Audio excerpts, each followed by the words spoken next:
man. Bro, you see what? You see me, yeah? I'm the wrong person to come with that bullshit, bro. Bro, the place it's a white place, bro.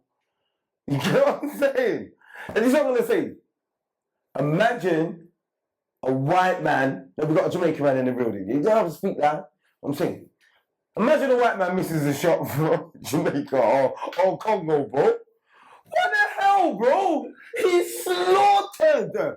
Are you mad? He's on the Ntapa. What's you lot think, Ntapa? He's on the Ntapa he's on the Ntapa pan, bro. He's on the jerk pan, bro. He's done. Like, why are we complaining, bro? Bro, see the thing. The black man should know. With his penalties, this ain't our business. We're here to play. If it goes past the 5 white man, then hit me up. You get me? This is the white man's team. Let him do his thing, bro. Harry Kane don't miss. You heard the commentator, Harry Kane, confident, doesn't miss. Let him. Let him do it. You see everyone, Ivan Toney, don't you get it, bro? Ivan Toney would have went there, bro. We would have been back in 1860, bro. We would have been back.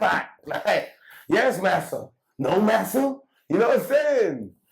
Yeah, better him than Russ, bro. When it comes to the World Cup, are we seeing it's coming home? Let's be real. Let's be real. How often do we actually think it's actually going to make it home? Like, I just think England done really well.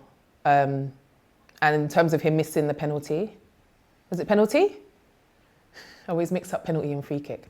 In terms of that, I mean, it happens. And I'm just glad it wasn't a black player. Well, Harry Kane bottled it, or Spursy things, innit, like, as to be expected. To be fair, when he had the second penalty, it was one of them ones where you kind of had a feeling he was going to bottle it, innit, but the fact that he wasn't treated the way the brothers were treated, yeah, like, just shows, man, yeah, just how much work needs to be done, innit? Like, this racism thing is in the fabric of society. So when it's not that we're wishing that he gets the same treatment, it's just that we shouldn't have to show the disparity in the treatment that one gets that the other doesn't. Do you know what I'm saying? So I don't know, bro. Like, I wouldn't say I was surprised though, because I know the society, I know the country that I live in. So when that happened, it was normal to me, bro. Just like waking up, going to the bathroom, bro. Like, it is what it is. You know what I mean? Harry Kane now is walking around stadiums. If that was a brother, he'd probably be getting booed at every stadium in the country. I remember when Sterling left Liverpool to go Man City, and he was getting booed by fans that don't support either club. Do you know what I mean? Because the media were cooking him, talking about he's greedy and X, Y, Z and that. Do you know what I mean? And I think he won like 5 Premier Leagues with them or something like that. So it turned out that he made the right decision. But Harry Kane, them man are sending him messages like, oh, keep your chin up, this, that and the other, your country's proud of you, instead of the monkey emojis that the brothers were getting. So, do you know what I mean? We know what it is, really. Listen, Harry Kane's a golden boy, and unfortunately, when you miss a penalty for England and you're black, in comparison to being white, it's going to be a different reaction. He should never have taken the second penalty. Personally, he never should have took that penalty because of Lloris, and he knows him as his teammate. But just in terms of the way that the media portrayed him, the way that he was received on Twitter, you know, it shows the issues that we have in relation to race and sport, and failure when it comes to sport when you're representing your country or your so-called country.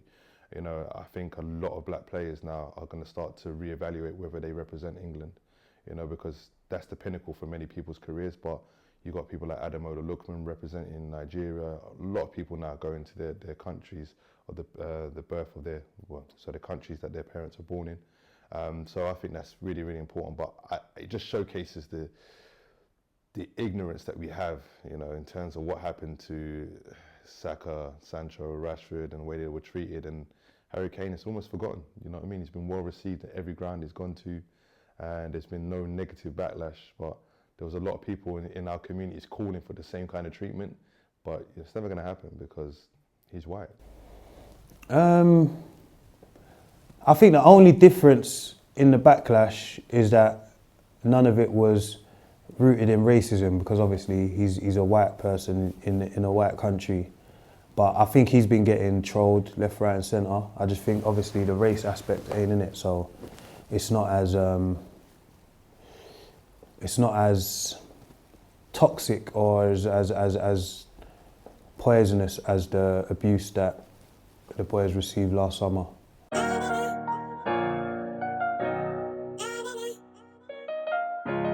More power to them. I think Harry has always been a black sheep, no pun intended.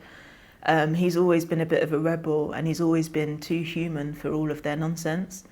So please don't come for me, royal family. I don't mean nonsense. I mean like all that stuff. And I think I want a Harry. I want someone who's going to stand up for me. And stand up for what's right, ultimately. And I think Meghan's taken a lot of nonsense. I've had a few debates with people who don't like her and can't seem to say why. And I think it's their duty to kind of speak out for their own own family's benefit and progression. And I wish them all the best. They deserve peace. Right, so to me, I see Prince Harry and Meghan Markle as freedom fighters. Like, I've got to big them up in every angle, because as a royal, especially Prince Harry, with all the pressure he has on him, to be able to speak out against like a family with such huge influence. Like, anything could have happened to him. Look at what happened to his mum. Like, they took her out. So I've really got to big up Harry for being able to put himself in that position to fight against racism and speak against it. That must have been a lot for him, and I've got to big him up for that. And like, I see a lot of arguments on the TL saying that they're talking too much, and the fact that the royal family hasn't even responded, it's not a fair discussion. And I just want to say to those people, shut the fuck up. Because the thing is, the fact that he's taken that upon himself, and then we black people want to turn our backs on him, he's fighting for our cause, and yet we're the one literally saying stuff against the fight that he's fighting. And people are saying he's doing too much talking. Even if he's doing too much, what's that got to do with your life? I told you, man, the devil's, bro. But, bro, she has finessed her way, bro. She's finessed her way into the house, bro. You know that no one that complexion has ever been in that yard. You know that the White House ain't sacred no more. Cause Obama was lived in there. You get me? But like Buckingham Palace had his team. No, she's up in that joint. I ain't really watched their team. I just know the cooch must be brazy. Man left the monarchy, bruv. You know what I'll do, bro? I'll just side her up, just stay in my Prince team, let it blow over, and then, you know what I'm saying? Just get jiggy with it, like Will Smith, bro. I don't know. Yeah, I got Harry and Meghan's back the whole way, man. You know what I'm saying? Harry reminds me of Diana. Do you know what I'm saying? And man had love for Diana, and Meghan, she seems like she's good people. Like for me, like I feel like people are too judgmental. She's come up in a different surroundings than me. You know what I'm saying? So she's gonna have a different outlook. But at the same time, I've never seen her do or say anything that made me say, whoa. Like I even saw Andrew Tate the other day saying, she's not mixed heritage and she's not black, and why are black people supporting her? But like, he can't tell us who's black and who's not black. Like, her mum's black, you know what I'm saying, blacker than anyone in Andrew Tate's family. So she's got more of a right to speak on her experiences. Obviously, she said from America she didn't get that treatment that she got over here, but I think in America she was in a different circle than coming over to the royal family. For me, I'm all for him speaking out. And I'm actually glad that he's speaking out as well, and it not just being Meghan, because for too long it's the rhetoric has been Meghan Markle this, Meghan Markle that. She's making him this. Almost like she's, I don't know, pulling him by the collar of his shirt, right? Him speaking out of his own experience, being in a royal family his whole life, you know, the horrible death of his mother, him having to walk behind that casket at such a young age. living it out in front of the camera. I'm so behind him speaking out. I think maybe it's because he's married an American, right? Where he's now more confident talking out about how he feels. The British way of the stiff upper lip, I don't know how well that serves someone to just hold things down and suppress their emotions. And obviously there's a lot of stuff that's going on behind closed doors. Personally, like I know that he said he's never going to reveal who was commenting on the skin tone of his baby. I do wonder if that was his brother. I just wonder if it was, I don't know. By the looks of it, them two have been having beef behind closed doors, and I think he seems like the one that is more concerned, like in terms of Prince William. He seems the one that's more concerned about what the public may think, and I think Prince Harry is definitely his mother's son.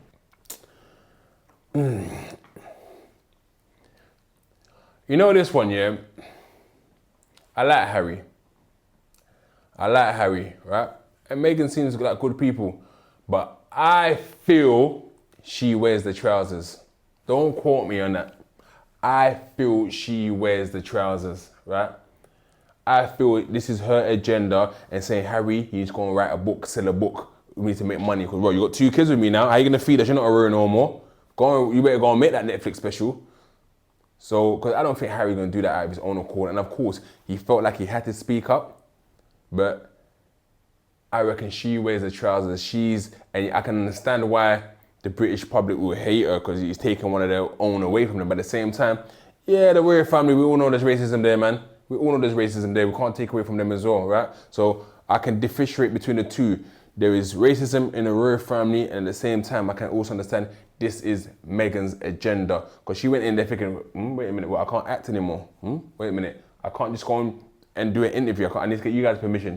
Ban that. Harry, let's go. Harry like, yeah, sure, why not? I think she wears the trousers. I don't know. A weird one, because again, I don't know what he's trying to get out of this whole situation, what they're trying to get out of it. From my uneducated view, I think it's either you be part of the royal family and whatever comes with it, or you disconnect and go and live your life. So it's a bit of a weird one. I don't know what they're trying to get out of this whole situation.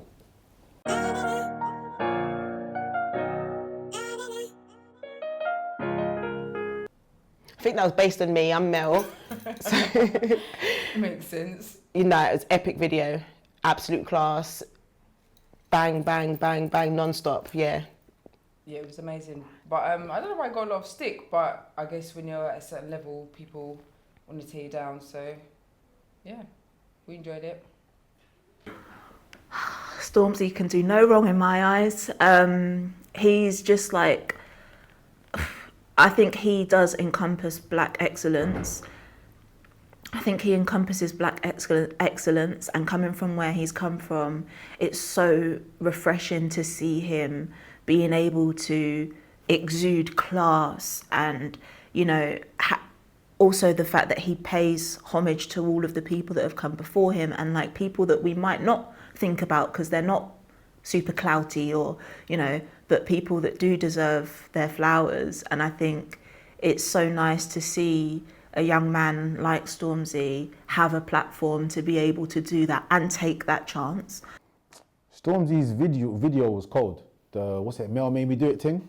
Video is a movie still. You can see the time that went into it. You can see the money that went into it still. So yeah, man's working with different budgets.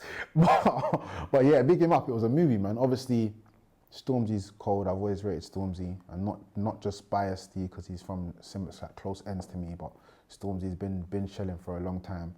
And the album, you know what it is? The album's different. It's a different energy. It's a different wave.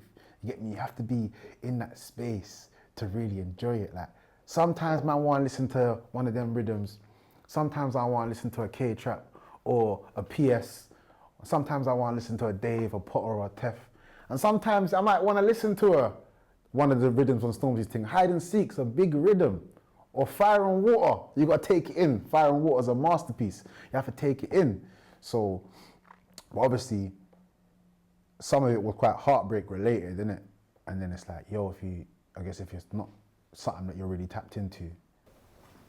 Yeah, yo, the Stormzy video was one of them iconic things for the culture in terms of like the cinematography and that and all the guests. That's what got me. Do you know what I mean? It wasn't really the tune, it wasn't any of that. It was the fact that man had iconic figures in there. Obviously, everyone's gonna think of like obviously the fact that you had Jose in the tune, but then when you look at all the people that were in there, like the iconic black people that have just influenced the scene in it and contributed.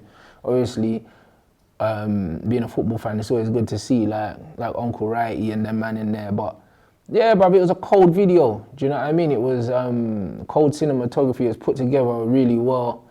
And yeah, that was a big moment. I remember when that first came out, I think everyone was talking about that video. Like, everyone I spoke to that day was like, yo, have you seen the video? Have you seen the video? So yeah, it was massive for him. It was massive for the culture and that. I think for me, Stormzy, me personally, I kind of think I get what his whole mission is, and I think he's trying to transcend just like the hip hop grime scene, and the video was like parts of it was just like good cinematography, a good Stormzy video. But I think the main part of it was where they celebrated like UK black excellence. I think that was a good visual, because I think there's some people who might be overlooked in their contribution, like Meghan Man. There was faces I saw in there that I didn't expect to, but it was refreshing. So yeah, man, I love what he done there. Oh, that video was sick. That was iconic. Absolutely iconic. I can't remember if he released that during Black History Month or after. I think it was after, I'm not sure. But regardless, that literally made Black history for me. Black British history was made with that video. The amount of icons from, I say past to present, but really these people are still present. They're still amongst us, right? So we've got the Ian Wrights, the Michaela Coles, who, did she write it, Bob? I think Wretch32 wrote it. I can't remember who was in it, but there were so many iconic people in that video.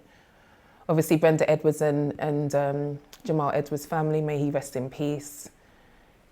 The No Signal crew. Like, it touched so many different corners of black culture. And I just feel, I'm smiling because I'm so proud. Like, I feel so proud of Stormzy, like I know him. I don't know him, but big him up. Big up Stormzy every time, man. Yeah, it's for the culture and everybody. But I didn't watch that video, but like 10 minutes, bro. So, come on, man. I'm grime.